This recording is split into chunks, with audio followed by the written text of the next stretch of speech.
Thanks so much for joining us. I'm going to jump right in. Humans have been drinking beer since at least 3400 BC, although some historians do speculate that prehistoric nomads may have made beer from grain and water before learning to make bread.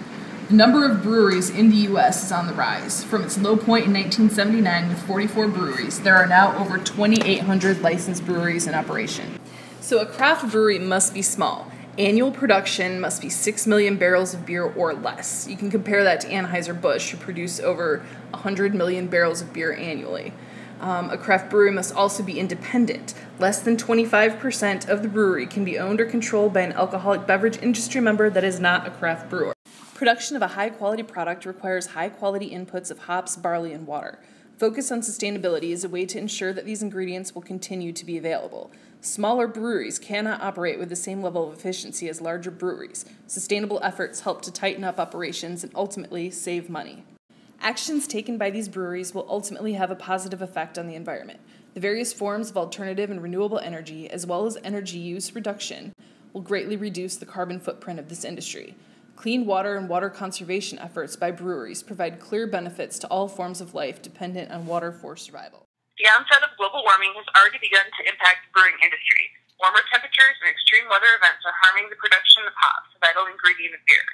Recognizing the threat to the environment and to their profits, a number of breweries have signed the Brewery Climate Declaration, which is a call to action from leading companies urging policymakers and business leaders to take appropriate steps to tackle climate change. A large number of breweries make use of renewable energy products. Sierra Nevada, for example, has the USA's largest privately owned solar array with over 10,000 panels on a single-axis sun tracker, allowing the panels to follow the sun throughout the day and optimizing the efficiency of the system.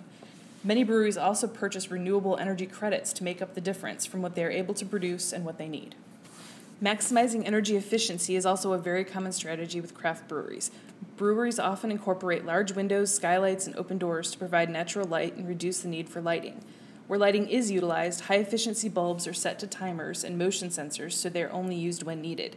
Heat recovery units are affixed to boilers, kettles, and other heat-producing units to capture energy that would otherwise be vented out. One impressive innovation that has come out of the craft brewing industry has come to us courtesy of the Alaskan Brewing Company. They have developed a custom boiler system that uses their spent grain to generate steam. This completely eliminates the use of steam in the grain drying process and provides them with more than half of the fuel needed for the brewing process. In total, the system offsets the company's yearly energy costs by 70%. Several breweries are making use of the green roof concept, which provides numerous environmental benefits. The green roofs provide shade and remove heat from the air through evapotranspiration. They act as insulation and reduce reliance on HVAC systems. They absorb rainwater, which reduces runoff and provides a filter for the pollutants contained in the rain. They improve air quality and increase property values, and widespread use can reduce the urban heat island effect. The beer industry has taken significant steps towards effective waste management. 70% of water used for production is passed on as waste. It is more expensive for a company to dispose wastewater than to buy for consumption. Processes to manage waste and reduce tap water usage include on-site wastewater treatment and harvesting rainwater. pH neutralization, removing solids, and biological treatment are processes for on-site wastewater treatment. Most breweries' pH levels for wastewater are high due to caustic from cleaning. Neutralization of pH levels begins with gathering all effluent to a specific tank to adjust to temperature and pH levels. Solid removal systems begin with screening large particles. They are removed by a passive process called physical treatment. Sedimentation is an example of a passive process to allow particles to gravitate to the top of the effluent.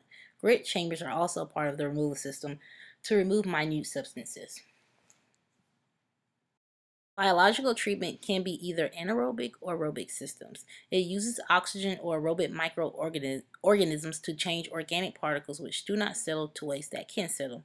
Users of biological treatment have begun to shift to anaerobic processes from aerobic to generate biogas to use for energy.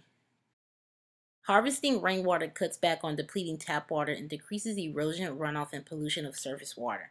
The process simply collects and stores rainwater for later use. Harvesting rainwater preserves fresh water that goes into the process of making beer. Approximately 5 liters of water makes 1 liter of beer. Beer brewed from rain is referred to as rainwater beer.